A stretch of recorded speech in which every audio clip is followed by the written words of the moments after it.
Salam, hər vaxtınız xeyir olsun, dəyərli müəllimlər. Hər birinizi xoş gördük. Bugünkü sual izahlarımız ağırlıq qüvvəsinin təsiri altında hərəkət mövzusundandır. Keçək birinci suala. Deməli, birinci sualımız belədir. Şəkildə göstərilən maddi nöqtələr eyni anda sərbəst buraxılsa, yerə çatma müddətləri arasındakı fərq neçə saniyə olar? Ən yaxşısı budur ki, sizə məsləhətim budur ki, bu suallara keçid etməmişdən əvvəl bu suallarla tanış olasınız. Bu suallarla da tanış olmaq üçün videonun altında mən sizin üçün link qeyd edəcəm. PDF-i yükləyin, suallara bir göz gəzdirin, sonra isə həllərinə baxıb birlikdə öyrənə bilərik. Şəkildə göstərilən maddi nöqtələr eyni anda sərbəst buraxılır burada və onların yerə çatma müddətləri arasındakı fərq soruşulur. Sərbəst düşmə müddətini biz hesablayırıq bu düsturla. T bərabərdir kök altda 2H bölünsün J. Birinci cisim üçün hesablasam T1, baxın birinci cisim bunu qəbul eləyək. Birincinin hündürlüyü nə qədərdir? 20 metr. 2 dənə 20, 40. 40-ı ona böləndə 4, kökdən də çıxır 2 saniyə. İkinci cisim üçün hesablasaq, baxın, ikincinin yer dəyişməsi 5 metrdir. 2 vurulsun 5, 10, onu ona böldükdə, kökdən çıxardıqda isə 1 saniyə qalır. Deməli, bunların arasındakı zaman fərqi 1 saniyədir. Yəni, bu cisim 1 saniyə sonra aşağıdakı cisimdən sonra yerə düşəcək. Keçək ikinci suala.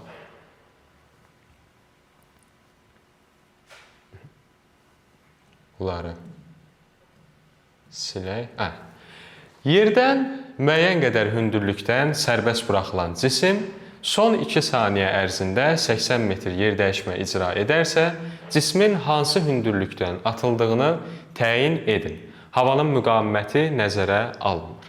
Deməli, dəyərli müəllimlər, bunun üçün tək ədədlərin nisbətindən istifadə eləməyiniz və yaxud da 5, 15, 25 metodundan istifadə eləməyiniz daha yaxşı olar, daha səmərəli olar. Bunun həlli var. Qrafiklə də həll eləyə bilərsiniz, formulla da həll eləyə bilərsiniz. Amma daha yaxşı olar ki, 5, 15, 25-dən istifadə eləyək. Amma o rəqəmləri, o ədədləri elə formada yazmaq lazımdır ki, son ikisinin cəmi 80 olsun. Baxın, mən bu şəkildə yazıram. 5, 15, 25, 35, 45. Baxın, fikir verin.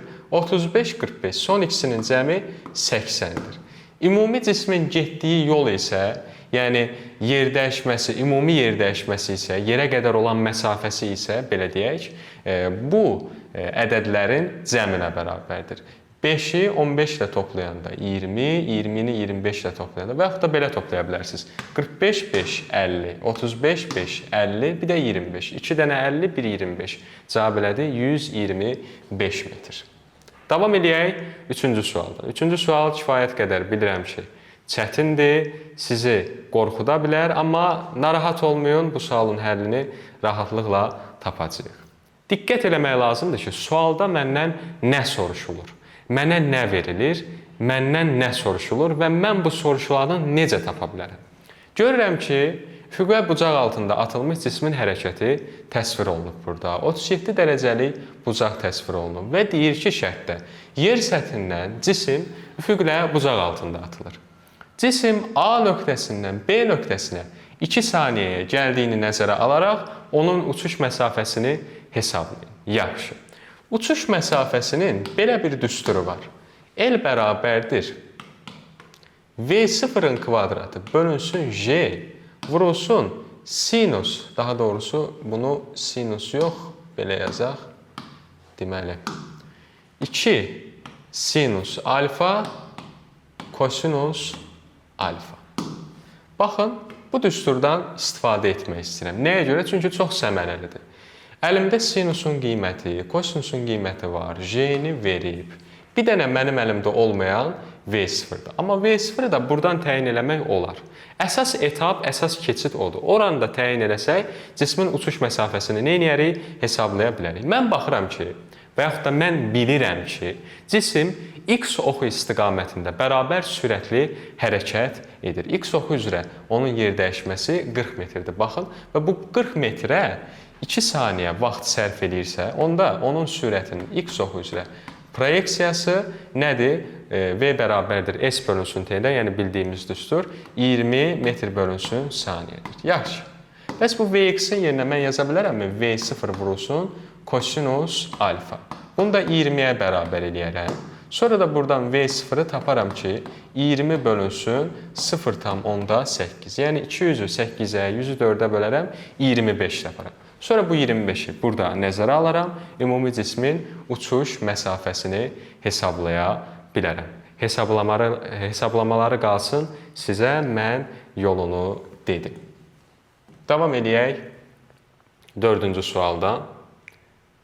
Yer səthindən şaquli istiqamətdə yuxarı 50 metr bölünsün saniyə sürətlə atılan cismin 8 saniyə ərzində getdiyi yol yer dəyişməsinin modulundan neçə metr çoxdur? Dəyərli müəllimlər, bunun da xüsusi üsulları var, xüsusi metodları var, qrafik quranlar var, hərəkətin təsvirini, trayektoriyasını çəkənlər var və yaxud da bunun üçün xüsusi bir düstur yazanlar var ki, o da olar, problem deyil, amma daha yaxşı, daha ümumi bir yanaşma tərzi yaratmaq istəyiriksə suala, gəlin bu sualın qrafikindən yola çıxaq. Baxın, fərz eləyək ki, elə Y oxun şaqili yuxarı istiqamətdə yönəldiblər. Biraz səliqəli çəkək bunu. Y oxunu şaqili yuxarı istiqamətdə yönəldiblər. Aha. Və cismin sürətinin, proyeksiyasının zamandan asılılıq qrafiki neynək? Mən biraz əyri çəkdim, problem deyil. Qrafiki nə olsun? Bu formada olsun. Daha. Vy, bir də T. 50 metr bölünsün saniyə sürətlə şaquli istiqamətdə yuxarı atıblarsa cismi, onda cisim nə edir? Yavaşlayan hərəkət edir. Neçə saniyədən sonra sürəti 0 olur? Təbii ki, 5 saniyədən sonra. Başlanğıc sürətin yerinə yazıram 50. 5-ci saniyəni qeyd edirəm. Hardan bilirəm? Hər bir saniyədən bir J-ni 10 qəbul ediblərsə rahat bir metod var. Yuxarı doğru hərəkət edəndə cisim hər bir saniyədən bir onun sürəti 10-un azalır. 50-dirsə 5 saniyədən sonra deməli onun sürəti nə olacaq? 0 olacaq. 8 saniyəni qeyd edirəm. Baxın, buradan bura zaman aralığı nədir? 3 saniyə. Deməli sürət də nə olmalıdır? 30 artmalıdır, mənfi 30 olmalıdır. Yəni modulca 30 artmalıdır, mənfi 30 olmalıdır. Vəssalam. VT qrafikini bildim, sürətin proyeksiyasının zamandan asılılıq qrafikini bildim, qaldı yolu və yer dəyişməni hesablamaq. Nə etmək lazımdır? Təbii ki, bu fiqurun sahəsini hesablamaq lazımdır. Mənfini nəzərə alacamsa, yer dəyişmənin proyeksiyasını, yer dəyişmənin modulunu tapacam, mənfini nəzərə almayacamsa, deməli, mən nə edəcəm? Yolu tapacam. Vəssalam, 4-cü suala yanaşmanız bu tərzdə ola bilər. Hesablamaları yenə də sizə buraxıram. Keçək 5-ci suala. 5-ci sual çox maraqlıdır. Bəlkə də bu videonun, bu PDF-in, bu sınağın, bu kvizin ən dəhşətli, ən qorxuducu sualıdır. Amma o qədər də deyil. Yəni, dediyim qədər deyil, amma sizə dediyim qədər görünə bilər. Havanın müqavimətinin nəzərə alınmadığı mühitdə h qədər hündürlükdən üfüqə atılmış cismin uçuş məsafəsi L olur. L olur, h qədər hündürlükdən atılır. Məsafələr arasındakı münasibət L bərabərdir 2h olarsa, cismin yerə dayananda sürət vektoru verilən vektorlardan hansı ola bilər? Gəlin, buradan davam edeyim. Mən bu ifadəni biraz açım. L-in yerinə yazıram Vxt. Yaxşı. H-ın da yerinə yazıram Vyt bölünsün 2. İkini də nəzərə alıram, yazıram bu formada. Vyt bölünsün 2. İkilər ixtisar gedir, T'lər ixtisar gedir. Belə bir bərabərlik alınır. Vx bərabərdir Vy. Deməli, mən elə bir vektor seçməliyəm ki, onun x oxu üzrə proyeksiyası ilə y oxu üzrə proyeksiyası bir-birinə ədədi qiymətcə bərabər olsun. Təbii ki, məsələn, 1-i götürsəm 1-ə baxın 3-ün 1-ədir. 2-ni götürsəm 3-ün 2-yədir. 3-ü götürsəm 3-ün 3-ədir. Bərabərlik bir dənə burada var. 4-ü götürsəm fərqlidir, 5-i götürsəm də bir-birinə uymur. Ona görə də ən yaxşı, ən doğrusu 3-dür. Vəssalam. Yəni mən bunlardan ancaq və ancaq 3-ü doğru cavab kimi götürə bilərəm. Nəyə görə? Bu şərt ancaq və ancaq 3-də ödənir. Fikir versəniz 3 damanın 3 damayadır 3 vektoru. Davam edək. Deməli, 6-cı sualdan. Müəyyən hündürlükdən şaquli istiqamətdə yuxarı atılan cismin yer səthinə dəymə sürəti 60 metr bölünsün saniyə, uçuş müddəti isə 8 saniyədir. Buna əsasən cismin atıldığı nöqtənin yer səthinə olan məsafəsini hesablayın. Havanın müqavimət qüvvəsi nəzərə alınmır. J də 10 metr bölünsün saniyə kvadratı. Gəlin, hadisəni təsvir edeyim. Mən cismin, baxın, atıldığı yeri belə göstərirəm. Cismin, deməli, 8 saniyə uçuş müddəti var, yerə dəymə sürəti 60-dır. Sonra başqa nə deyir? Başqa bir şey demir. Cismi, baxın, buradan atıram. Şaquli yuxarı, bura məsələn yazıram V0. Cisim müəyyən hündürlüyə qalxır, sonra isə yerə çırpılır, belə deyək. Bəs yerə hansı sürətlə dəyir? 60 metr bölünsün saniyə sürətlə dəyir. Bunu da qeyd edirəm burada, 60. Dəyərli müəllimlər, bilirsiniz ki, trayektoriyanın təpə nöqtəsində cismin sürəti nə olur? Cismin sürəti 0 olur. Yaxşı. Trayektoriyanın təpə nöqtəsindən cisim bura qədər gəlib və sürəti 60 olubsa, deməli cisim buradan yerə qədər 6 saniyə vaxt sərf edib. Ümumi müddət, ümumi uçuş 8 saniyədir. Deməli, cisim bura, baxın, bu hissəni yuxarı qalxmağa 2 saniyə vaxt sərf edib. Düzdürmü? Əla. İndi mən nə etməliyəm? Birincisi, cismin başlanğıc sürətini tapa bilərəm. Cisim 2 saniyəyə maksimal hündürlüyə qalxıbsa, deməli, onun başlanğıc sürətinin modulu 20 metr bölünsün saniyədir. Bunu tapdıq. Əla. Bir də bir şeyi yadınızda saxlayırsınız. Cisim eyni səviyyələrdən eyni sürətlərlə keçir. Yəni, belə deyək də, məsələn, buradan 20 ilə atılıbsa, yuxarı qalxır, təzədən burada aşağıya doğru 20 metr bölünsün saniyə sürətlə keçir. Yəni, cismin artıq buradakı sürəti 20-dir. Mənə lazımdır bu. Yaxşı, sən bunu axtarırsan. Sənin 2 sürətin var. Hansı düsturdan istifadə edəcəksən? Zaman lazımdırmı? Zamanı maneəçiliyi kimi gətirib lazımdırmı bura qoyaq? Xeyr. Ona görə də ən ideal variant V kvadrat çıxılsın, V0 kvadrat bölünsün 2J düsturundan istifadə eləməkdir. Yəni 60-ın kvadratından 20-nin kvadratını çıxıb, onu 20-yə bölərək, bax bu H məsafəsini tapa bilərsiniz. Davam edək. Sualların maraqlı olduğunu, sizin maraqla qulaq asdığınızı bilirəm və daha da maraqlı 7-ci sualı izah eləmək istəyirəm. Çox sadədir, diqqət tələb eləyir və xırda biliklər tələb eləyir ki, bu sualı mən sizə izah edeyim. Çox sadədir, diqqətlə baxın. Kifayət qədər hündürlükdən V0 sürəti ilə üfüqə atılan cisim atıldıqdan 1 saniyə sonra L nöqtəsindən keçir.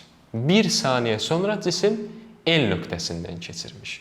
Cisim atıldıqdan 2 saniyə sonra hansı nöqtədən keçər?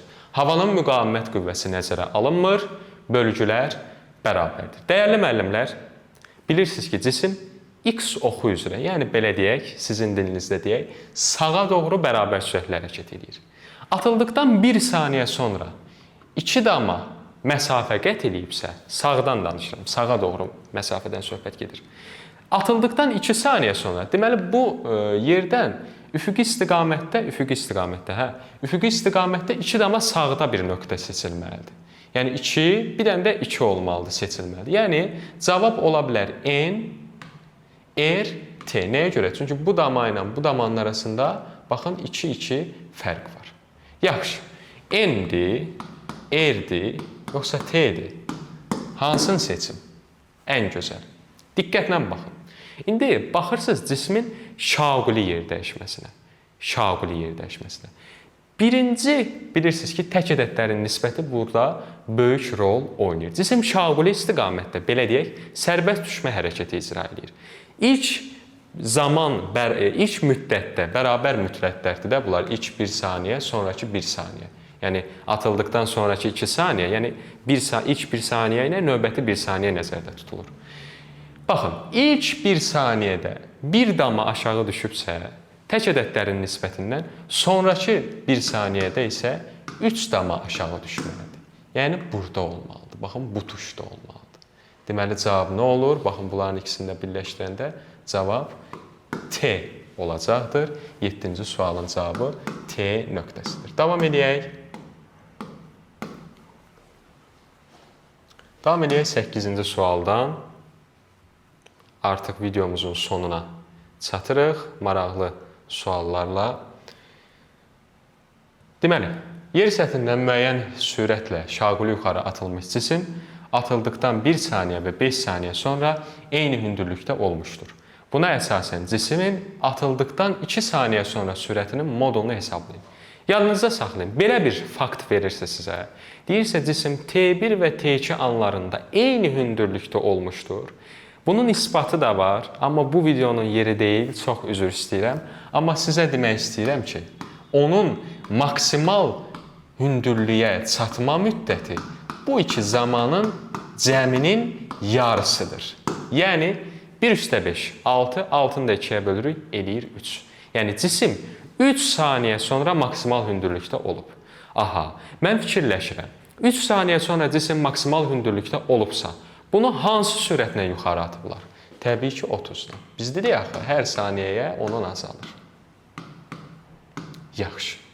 Məndən nə soruşur? 2 saniyə sonra sürət nədir? 30 idi, 2 saniyəyə 20 azalır, nəhayətdə 2 saniyədən sonra sürət də olur. Nə? 10 metr bölünsün saniyə. Vəssalam. 8-ci sualın həlli budur. Davam edək 9-cu sualla. 9-cu sual MİQ imtahanlarının birində bizim qarşımıza çıxıb. Mən də həmin sualı burada sizə göstərirəm. Müəyyən hündürlükdən 15 metr bölünsün saniyə başlanğıc sürətlə üfüqi istiqamətdə atılan cisim 4-cü saniyənin sonunda yer səthi ilə toqquşur. Bu cismin yer dəyişməsinin modulunu hesablayın. Mən onun üfüqi və şaquli yer dəyişmələrini tapsam, ümumi bu vektorun modulunu, ədədi qiymətini hesablaya bilərəm. Yaxşı.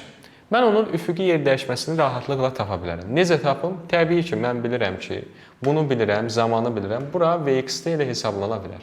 15 vurulsun 4, 60. Bəs buranı nə ilə hesablayırıq? Buranda H bərabərdir JT kvadrat bölünsün 2, yəni deməli neçə saniyədir? 4, 10 vurulsun 4-ün kvadratı, yəni 10 vurulsun 16, 160 bölünsün 2-dən qalır 80. Biri 60, biri də 80. Ümumi yer dəyişmənin modulu isə Pifaqor ədədlərindən 100 metr alınacaqdır. Davam edək. 10-cu sual və bununla da videomuzu yekunlaşdırırıq. Diqqət ekrana. Yer səthindən şaquli istiqamətdə yuxarı atılmış cisim M nöqtəsinə bu göstərilən trayektoriya ilə 6 saniyəyə çatır. Cismin sürətinin proyeksiyasının zamandan asılılıq qrafikinə əsasən M nöqtəsinin yerdən olan məsafəsini təyin edin. Dəyərli müəllimlər, M nöqtəsinin yerdən olan məsafəsi elə cismin 6 saniyə ərzində yer dəyişməsinə bərabərdir. Nə dedim? Dedim 6 saniyə ərzində yer dəyişməsinə bərabərdir. Məndə VT qrafiki varmı? Var. Mən bu qrafikdən sahə hesablasam, 6 saniyə ərzində yer dəyişməni tapa bilərəmmi? Bilərəm. Bəs necə hesablayım sahəni? Heç nə. Bura 4-düsə, deməli bura 40 imiş. Bunun aralığı nədir? 2 saniyədir. Onda burada mənfi 20 imiş. Bu birinci metoddur. Belə. Amma başqa cürdə hesablamaq olar. Siz bilirsiniz ki, 4 saniyədən sonra sürət nə olub? 0 olub. Deməli, başlanğıc sürətiniz nədir? 40 metr bölünsün saniyədir. Onda mən cismin 6 saniyə ərzində yer dəyişməsini bu düsturla hesablaya bilərəmmi? H bərabərdir V0T çıxılsın JT kvadratı bölünsün 2. Vəssalam. Bununla hesablasam da M nöqtəsinin yerdən olan məsafəsini nə edərəm? Tapa bilərəm. Gəlin bunu hesablayım, bunu sizə buraxmayım. 40 vurulsun 6. Nə eləyir? 40-a 6-ya vuranda eləyir 240. 10 vurulsun 10. 10 vurulsun nə? 36. Aha, 10 vurulsun 36 bölünsün 2. 240-dan da 180-i çıxanda, 240-dan da nə edirik? 180-i çıxanda nə qalır bizə? 60 metr qalır. Ümid edirəm ki, düzgün hesabladım. Dəyərli müəllimlər, diqqətinizə görə təşəkkür edirəm. İnşallah gələn videolarda görüşərik. Sağ olun, özünüzə yaxşı baxın.